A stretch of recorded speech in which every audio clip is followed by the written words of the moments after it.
everyone, and welcome to Civility at Work. I'm so glad that you're here with us today, and we have the most amazing guest, Christine Porath. Christine, thank you so much for being our guest today. Thank you for having me. It's my pleasure to be with you. I feel like that civility is, I can't stop thinking about civility, just the world that we're living in right now. Boy, do we need it. Certainly we need it in the workplace, but we need it in our communities as well. So I've actually been obsessing about you and your work because I've been thinking so much about how much civility is needed right now. So thank you again. My pleasure. Yeah, no, I obviously the topic is near and dear to me as well. And unfortunately, like years ago, even I would say decades ago, I thought, oh, we can do better. And unfortunately, at least with the data, it shows that, we're getting worse, or there's more out there that we're encountering. And I think that there are a few big reasons for that, but it is not easy on people these days for sure. So I'm glad that you're at least aware of it. And I really appreciate you spreading the message and getting people to think about this, both in the workplace, but I would say even more broadly. In your book, which I have here, Thank you. Mastering Civility, you actually mentioned, and this book came out 10 years ago, 2016.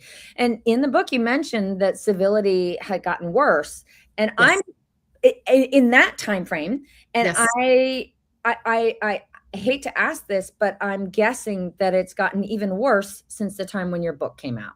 Yeah, unfortunately, you're absolutely correct. And it's been trending up. So I continue to collect data and, started with the co-author about 25 years ago, Chris Pearson. We have a lot of that data in that Mastering Civility book. And then since then, tracing it and collected from thousands of people with Harvard Business Review, published that at the end of 2022. And at that point, 76% of people were saying that they had experienced it monthly, 78% were witnessing it. And we continue to see that, unfortunately, increase, both, I would say, in the workplace, but then that broadened things like people on the front lines and what were you experiencing as a customer and things like that. So it's unfortunately everywhere, but that trend has definitely increased over the last couple decades now. Typically, we focus on the workplace, but then we'll often broaden it out. And to no surprise, like you suggested, it's on the upswing. So we need you more than ever. So again, thank you for being our guest. So I always ask our guests where they're coming from. So I'm assuming you're coming from Chapel Hill? I actually am in California today, but yes. Yeah. Okay, so you're on the West Coast with us. And for our listeners, if you wouldn't mind sharing in the chat where you're coming from, nice to hear where you all are coming from. I'm actually in Portland, Oregon today. I've got a talk tomorrow down in Salem, Oregon, so I'm up in Oregon. And so our topic today, in case you didn't already get it, is just about civility. Civility is the glue that holds our society together. It is foundational for every organization. It is a leadership imperative. So we're going to be having a really practical conversation around what we can be doing, particularly in our workplaces, how we can empower, equip, inspire our leaders on all levels, particularly our managers. So Christine, you are the kickoff LinkedIn Live for the Million Managers Movement, which is an effort to get 1 million managers around the world to sign the pledge that they're going to be not only guardians of well-being, but guardians of civility. Which fantastic. How can you have well-being without civility? Right. Yeah, no, I love that. And it's funny, this came up recently, but like you needed also psychological safety, which I know that you've posted about and, gets a lot of attention. But that whole idea is it's really hard to have that. And that's such a wonderful focus. Amy Edmondson has done she's been such a pioneer in so many respects, but with that, and, given that you and I have even corresponded about that a little bit, is the idea is that it's really hard to have psychological safety where you get people's full contributions, they raise issues, it's really important for things like safety and creativity and performance. And I think unless you have civility or people feel a sense of respect, you're probably not going to get that. And so you're not going to get people's all. People will stop seeking help. sharing information, all of that. So anyway, I've appreciated you drawing attention to that topic as well. And I think the two are connected. So Amy Edmondson was a guest of ours in the past, and AJ, perhaps you could share that link in the chat here. So I see we've got some listeners coming in from North Carolina here. So it's nice to see that North Carolina is represented. My hometown of Chapel Hill, or my home state, I should say, of North Carolina is, and your current home is well represented here. But in the conversation with Amy Edmondson, we talked about how one of the things that happens when there's low levels of psychological safety, and I think that civility goes hand in hand with this, is that people, when they feel like that they are the target of low psychological safety or incivility, they go into self-protection mode. Yes. And that's actually a huge energy drain. And I know that you open your book with sharing the story of a woman who talked about how she was the object of incivility. And I know you close your book with around what people can do. So let's start first with what that looks like, what incivility looks like, and maybe you could talk a little bit about your dad. And before we get into that, we will be doing a book draw at the end. This is for your another book of yours, which is Mastering Community. And I want to make sure that everybody, first and foremost, knows who Christine is. You're a professor at UNC Kenan-Flagler, author of 2 books, and then co-author of The Cost of Bad Behavior. So author of Mastering Civility and also Mastering Community. You've advised organizations like Google, UN, the World Health Organization, and your work appears regularly in the Harvard Business Review, along with New York Times, Wall Street Journal. And you are also a 2-sport Division I athlete, basketball and soccer. I love that. Thank you. The cost of incivility. Let's talk about that. And for our listeners, please put in the chat, I'm in, if you would like to be considered for the book raffle. So go ahead and talk with us about what incivility actually looks like, sharing a little bit about the story that seems to inspire a lot of your work around this, which is the story of your dad. Sure. So just for starters, I think incivility is disrespect, rudeness, insensitivity. When a person doesn't feel valued, seen, heard, they might, say that they felt disrespect. I think one of the tricky things is it really is all in the eyes of the beholder. So it's a lot of different behaviors. Admittedly, it's subjective. It's how people feel they were treated. So someone else could say, I didn't mean to, you're too sensitive, any of those things. In my research, at least, and others as well, it doesn't matter. Like, if people feel that, you're going to get the consequences. Consequences like drop in performance, 35% cognitively, creativity plummets, hijacks our attention. So it's really hard. One of the things that co-authors and I have found is working memory operates 18% slower. You don't pick up on different issues as well. So things like patient safety drop, you anchor in on things. It's hard to kind of factor in additional information. So it's hurt. People are 3 times less likely to be helpful, even if they're just a witness. So one of the things that I felt like you set me up for was it's not just if people experience it. Sadly, where we took the research very quickly was because most of my workplace experience was not at that age so much feeling it daily, but seeing it. And so and you mentioned, and I appreciate that, where the inspiration was drawn, and that was from my dad. And so we got a call. He was an otherwise healthy, vivacious guy who coached us for kids and sports and things like that. And we got a call. He had been rushed to the hospital by ambulance. And I remember vividly walking up to the hospital room when I was home from college one summer, and he had electrodes strapped to his bare chest. And what put him there was working for not 1, but 2 really toxic bosses over the course of a long time, years. And, he needed that job to kind of take care of us as a family. And so he put up with it. But at the time, I didn't know the particular incidents. It's only when I was actually writing the book where he shared some of the particulars. And what I realized pretty quickly, because just a couple of years later, I scored what I thought was my dream job.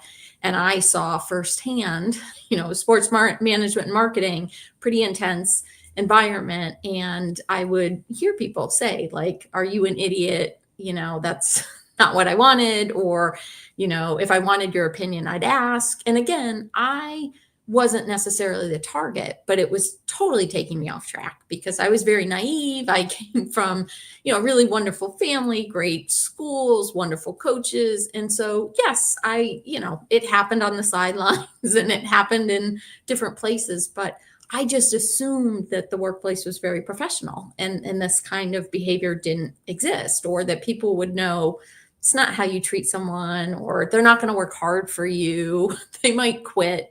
All the consequences that we now know matter and are attached to what I would suggest are even very small moments or touch points through the day that affect people very deeply. And that's, I guess, one of my other big learnings is when Chris Pearson and I actually collected this initial data this was business school alumni working in any different industry, asked them one time that they felt treated disrespectfully, insensitively, rudely. They wrote about it, and then they answered questions about how they responded or what happened to them. And unfortunately, people hold on to some of these things for not just the day or the month or the year, but often long periods. And so you're losing people's performance, 12% quit, all of these things that really affect the bottom line. So I'm happy to talk about any of the consequences in more depth, but I would just, painting broad strokes, this matters a lot, but I would say, there's a multiplier effect. Like, rudeness is contagious. Colleagues, good friends, and I have research that shows that in different ways. I think one of the things I don't want to forget to say, because it's positive, so I don't want to be doom and gloom here, is that civility spreads too. So, we can be a beacon for the kind of behavior, treatment, respect that we so desperately want, I think, today. Yeah, I love that you cited Christakis's work around the social contagion effect, that we really can be the change when we exhibit civility, that it really does create a multiplier effect. One of the things that I've been starting to do is, in thinking about kind of where we are as a society, and is to start to make eye contact with people that I pass by on the sidewalk. And particularly doing that with people who I think are like with, women who are older, for example, who I think, as we age, it's like we become invisible. But, making eye contact and smiling, and it is unbelievable what a difference that makes. And you can see people's faces really light up when they see that they're seen like that. But I want to tie that to, you quoted George Washington's first rule of civility. And every action done in company ought to be with some sign of respect to those that are present. So it's interesting to me that our first president operated by these rules of civility. And so one could make the case that civility really is the foundation of our democracy. But in your view, what's happening today? Well, I think it's really important. I mean, I love George Washington's work and that quote in particular. And I think the whole idea is that we want to be able to disagree, about anything, whether it's politics, whether it's how a project should be done, whether it's, whatever the case may be, but doing it with humanity and dignity. And so we can, and Adam Grant writes about this really well, the whole like thinking again and being able to agree, and not necessarily agree quickly, but like have a conversation, even if we're coming from two very different perspectives. One of the things that helps with that, we know from research, is actually you focus in on one thing that we have in common. So for you and I, like as we were starting up, you were mentioning you were a college athlete. Okay, we run with that. Or, we're both parents, or we're both the idea of whether we both share a common team and interest. So you could connect with people on any different level, but trying to hone in on something and that often helps. Like if we're very opposed, let's say, whether it's politically, ideology wise, religion wise, what have you, but we're able to embrace that. And I think it's just, unfortunately, we've gotten away from a lot of the things that George Washington, that quote, and just, the way that we're living our lives. And I think, to your point about leaders, whether of the country or businesses or schools, what have you. And it's interesting because we have some school data now showing like the principal effect on violence. And so if a principal's rude, it ripples down, and we see it in terms of aggression with children, believe it or not. And so the idea being this stuff matters a lot, and leaders, for better or worse, are a focus, and they are a role model for us. And we know that from lots of different streams of research. And so it's really important that, like, let's just say in an organization, if you slap a value on the wall that says respect is a big thing for us, then ideally your top leaders are buying into that. And, I know we talked about Doug Conant, but that was so important. That was something that he did at Campbell's when he was turning things around. He expected, he knew that he had to, walk the talk, so to speak. And he was going to slip up, and he could admit that and then kind of handle that in the moment. But he expected his top leaders to, and that funneled down like a lot of leaders, mid-level leaders, because as you mentioned, there's a very much a contagion effect. And so I would just say we all are leaders in some way or other. So if we can, again, hold on to that and think, I love how you gave the example of on the streets and stuff, because I think one of the messages I would love people to hold is an empowering one, which is control what you can control. Like, who do you want to be? And try to take advantage of those moments throughout your day.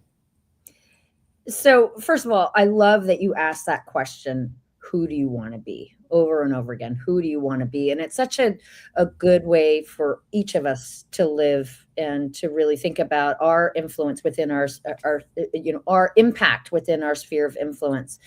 But I want to talk a little bit more about Doug Conant. And you talked about him in your TED Talk in particular, and you shared about how when he first came in, Campbell's was seen, one of the most toxic organizations that a Gallup researcher had ever seen. And talk a little bit about what is it that, first and foremost, he committed to doing, and then secondly, what did he do in order to turn around the culture, and in turning around the culture, turn around the performance of the company? Yeah. So, as you mentioned, like they were not doing well. I would say he had less data about toxicity, more about lack of engagement. So the Gallup manager had said least engaged organization that there is. They had just laid off a lot of people. It was just really struggling. Sales had dropped, market decline, all of that. And so he walked in, and he did notice his first day, it looked like a minimum security prison. Like there were, the guardrails around kind of the barbed wire fencing inside. It had that feel. And so anyway, he came in day one, and in a town hall, he mentioned that, he was going to be tough on standards. Like they had to construct a turnaround. They couldn't keep this up and survive. And yet the idea was he was going to be tenderhearted with people. And while he didn't say that per se on the first day, that was his attitude, and he needed leaders walking the talk. And Campbell's had a promise, which was basically like they would treat employees, and employees in turn were supposed to have trust and respect and these ideas. And I think one of the important things by setting the stage and expectations for this kind of thing, one of the things he did so well was he managed this in his leadership day to day. So he has a great book called Touch Points, and the idea being that whether he was in the hallway, in a meeting, in the cafeteria, that it was about that idea of engaging with someone and, trying to leverage his leadership expertise. He would often end with, how can I help? But the idea being it was respect in motion. And one of the beautiful things that he did while CEO is he hand wrote over 30,000 thank you notes, and to people of all different, a friend of mine heard of one incident a couple of years ago of someone talking about this sitting in front of her on a plane. Like he said, oh, I was this lowly salesperson and the CEO wrote me a thank you note. And he was bragging about working for Campbell's, 20 years later or something. And so I think like we don't know how much these touch points matter to people. And Doug, we've written a short HBR on this. So, I want to make sure I credit his work and philosophy on this. But at the crux of it, if you want better engagement, better performance, people to follow you and really lock in, then a great way to do it is to start with his idea, like the Campbell's promise, and that being a part of respect for one another. And I think he was someone that to this day, embodies that and, speaks about that. But I love the idea of touch points. If we hold on to that as people, and your sidewalk example is a great one. And then, one of the things that stuck with me is tough-minded on standards, tender-hearted with people.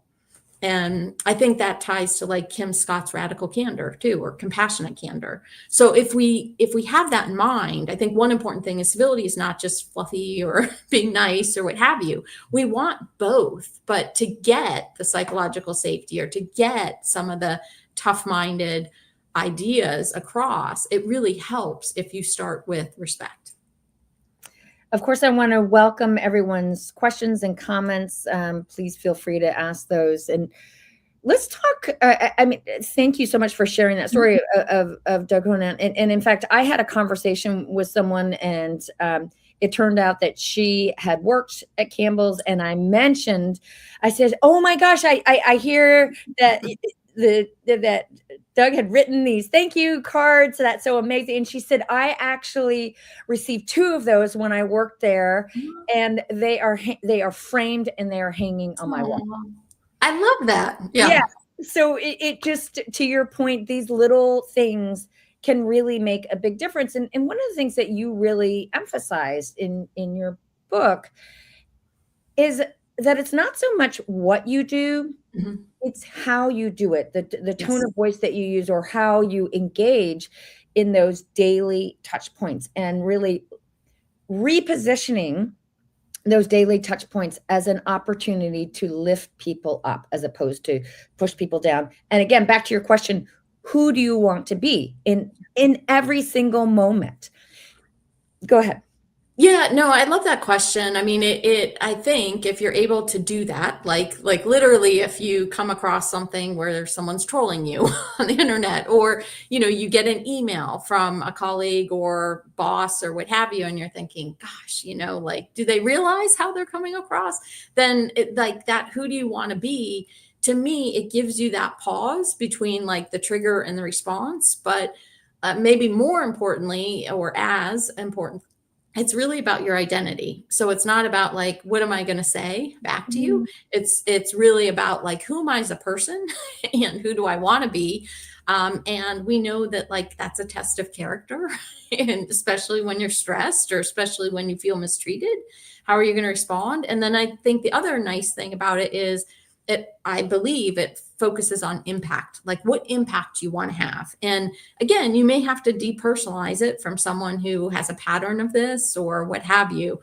But I think coming back to, it gives you a moment, but, it's about your identity and who you are choosing to be, and who you want to be, your best, your best self.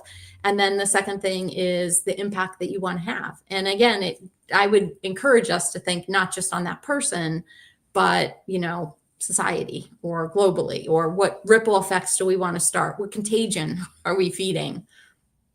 So the culture that people experience by and large when they're at work is the culture that they experience within the team. So this is why those managers, those team leaders are really so uniquely positioned to be the ones who arguably matter the most. I mean, tying it back to the story of your dad, it was 2 toxic bosses, 2 direct team managers, team leaders who had this kind of negative impact on him through long-term incivility. So I'm wondering, particularly in keeping with this idea of empowering 1 million managers to really start to make a difference in the well-being of the people that they lead, what would you say are, say, 3 things that every manager could do to elevate civility within their team? Yeah, I mean, I think the idea of our touch points through the day, and that could be smiling, that could be acknowledging people, asking how they're doing, or, they say a powerful leadership question is like, what do you think? So I would say, like, starting with being mindful of our touch points, the idea of how costly civility is, like holding on to that as far as, thinking about how we're treating one another. And I would encourage us to become more self-aware. Like that's a huge topic that's also tied to this. And I would love people to check out good friend Tasha Urich's work or TED Talk or book Insight on that. But like gathering data, because again, I don't think that this necessarily is about bad people always doing bad things. It's rather, number one reason for incivility is stress. So like the idea or picking up on negative emotions. So what do we need to do ourselves to hone in on our blind spots? And as a leader, that's going to be so important. Like if you can just tweak one thing about how you're perceived, it might be something where, you're interrupting, or your people aren't feeling like you're paying attention. You're always on your phone. Well, a lot of people do that nowadays, but like having that data, we can hopefully retrain ourselves. So I would just say, those few things to keep in mind might be helpful. So more self-awareness, more knowledge around the impact of incivility, especially if those acts of incivility are coming from you, and you personally may not see it as being incivil. Things like interrupting. My husband does that a lot. It drives me crazy. And it's like, he's like, but I need to get this point across. And it's like, it doesn't matter. It drives me crazy when you interrupt me. But also, or interrupting the flow by looking, picking up your phone, looking at your phone, asking good questions. I love that. And then also really thinking about the impact of those daily touch points. So I think that's actually a nice segue to start to wrap us up here. And what are the top 3 takeaways that you would like our listeners to come away with in terms of this conversation about civility in the workplace and what we can each do to elevate it? And fine to repeat any of the things that you've shared already. Yeah, I mean, I think the idea is, holding on to how important civility and respect is. Like I didn't mention this, but from our data, the biggest thing, Tony Schwartz and I had data from 20,000 people, and the biggest thing that affects the range of leader behavior, how I feel about my leader, is actually respect. Like people desperately want to feel respected. So how powerful respect is, you connected it with psychological safety. I would say how costly incivility is. So these, again, touch points, or how we're perceived, whether it's fair or not, how we're perceived is affecting people in their work, and whether they're going to follow you, and whether they may quit as a result of working with you. And then the third thing, I guess, would be this: who do you want to be, and getting data on that, that connecting it to self-awareness. So some important repeats, but those are, big themes, I think, from the streams of research that I believe anyone could do and have in their minds to come across better, to, kind of start spreading the behaviors that we so desperately want to see in the work and outside of the workplace. So I wanted to do our draw really quickly, and also reiterate the 3 amazing books that you have. So Mastering Civility, Mastering Community, and then the book that you co-authored, The Cost of Bad Behavior. And Christine, can you share with us how people can follow your work?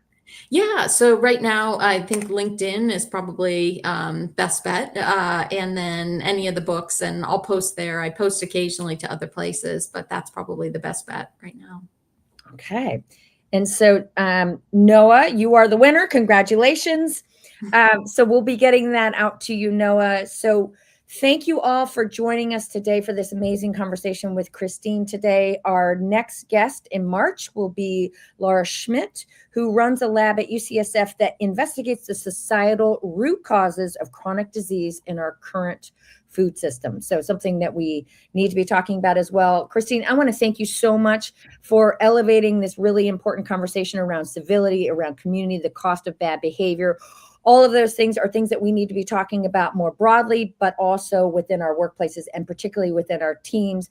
And if you are a manager out there, please think about how you can elevate more civility within your team. I encourage you to sign the pledge. And we will look forward to seeing all of you next month. Christine, thank you again. Thank you for having me, and thank you for getting this topic out there. I really appreciate it. You bet. Thanks again. Bye, everyone. Thanks again.